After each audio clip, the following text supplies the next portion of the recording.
क्या आप भी एक अच्छे और बड़े आईपीओ की तलाश में हैं? तो स्वागत है आपका आज के हमारे वीडियो में, जिसमें हम लेटेस्ट एक अच्छे आईपीओ के बारे में डिस्कस करने वाले हैं, जिसका नाम है हीरो फिनकेप। ये एक मार्केट में बहुत ही एक अच्छा आईपीओ लेकर आने वाली कंपनी, जिसकी फ्रेश इश्यू साइज रहेगी 2100 करोड़, यानी कि एक अच्छे अमाउंट में मार्केट में ये पैसा लेके आएगी। तो सबसे पहले हम इसके फीचर्स की बात कर लेते हैं कि कंपनी बेसिकली करती क्या है। तो बेसिकली ये कंपनी जो है वो फाइनेंस का काम करती है, जैसे two wheeler finance, home loans और किसी को पर्सनल लोन्स हो, उन चीजों पर भी ये फाइनेंस वगैरह अवेलेबल करवाती है। मोस्टली ये अपना जो रिवेन्यू है सारा वो कहाँ से कलेक्ट करती है? हीरो की टू व्हीलर बाइक से। 99% मोस्टली जो लोन्स है वो कहाँ पे दिए जाते हैं इसके? वो दिए जाते हैं हीरो के मोटर बाइक्स पे, टू व्हीलर बाइक्स पे।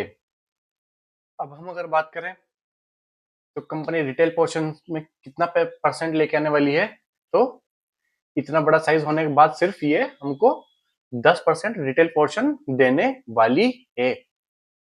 ऐसा क्यों? क्योंकि बाकी जो पोर्शन है वो सारा इसके बड़े बड़े इन्वेस्टर्स को दिया जाएगा या फिर उनके शेयर होल्डर्स को दिया जाएगा।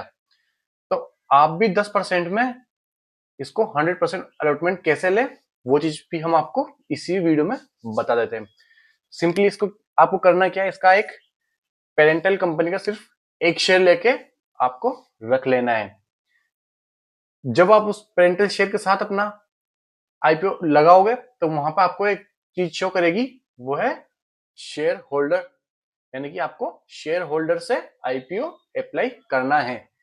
आप अगर शेयर होल्डर से आईपीओ अप्लाई करते हो तो आप एक ही आईडी से दो आईपीओ अप्लाई करने के लिए एलिजिबल हो जाते हो। एक रिटेल पोर्शन का हो जाता है और एक हो जाता है शेयर होल्डर्स का। और मोस्टली आपके चांस जो है वो 50 to 60% बढ़ जाते हैं, क्योंकि शेयर होल्डर्स में कंपनी बेसिकली ज्यादातर अपने आईपीओ के शेयर्स उन्हीं को अलॉट करती है जिनके पास शेयर उनके ऑलरेडी होते हैं, या अपनी वो किसी पेरेंटल कंपनी के शेयर होल्डर पहले से होते हैं। तो बेसिकली आपको सिर्फ एक शेयर लेके रख लेना है किसी भी पेरेंटल कंपनी का। तो अब हम इस कंपनी के कॉम्पिटिटर्स की बात कर लेते हैं, कौन इसके कॉम्पिटिशन में है। बजाज, सुंदरम, श्रीराम फाइनेंस, ये इसी के कॉम्पिटिटर्स में आते हैं, क्योंकि ये भी two wheelers, home loan, personal loan, ये चीजें आपको फाइनेंस के तौर में पैसा आपको देते हैं।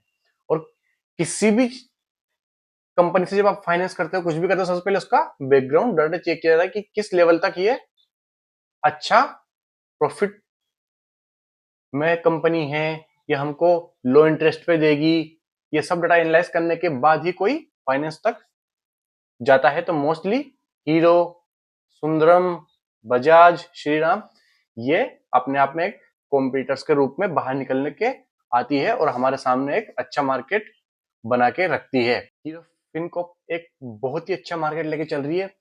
हम बात करें पिछले ईयर्स की, तो पिछले साल भी इसने 636 करोड़ का प्रॉफिट किया था, यानी कि एक ही साल में 636 करोड़ का बेनिफिट लेके चली थी ये। तो हमको अगर ये इसके शेयर मिलते हैं, इसको हमको अलॉटमेंट मिलता है, तो हम भी एक अच्छा प्रॉफिट बना के चलेंगे।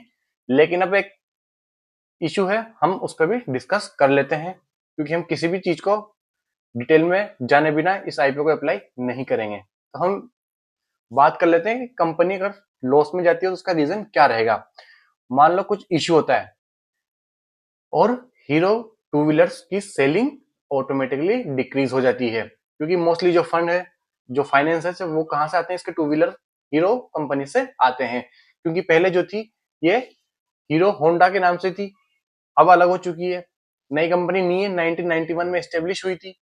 तो मान लो हीरो की अगर सेलिंग डाउन होती है तो कंपनी का प्रॉफिट वो है ऑटोमेटिकली कम हो जाएगा, और उस केस में जाके हमको माइनस में या फिर लॉस उठाना पड़ सकता है। लेकिन ये 5 to 10% पॉसिबिलिटी है कि ऐसा हो, क्योंकि हीरो अपने आप में एक अच्छा मार्केट लेके चलता है और एक अच्छा नाम के साथ साथ अच्छी क्वालिटी भी प्रीफर करता है। तो उस चीज को हम नेग्लिजेट करेंगे, क्योंकि इतना कोई चांसेस नहीं है कि वो पॉसिबिलिटी आए।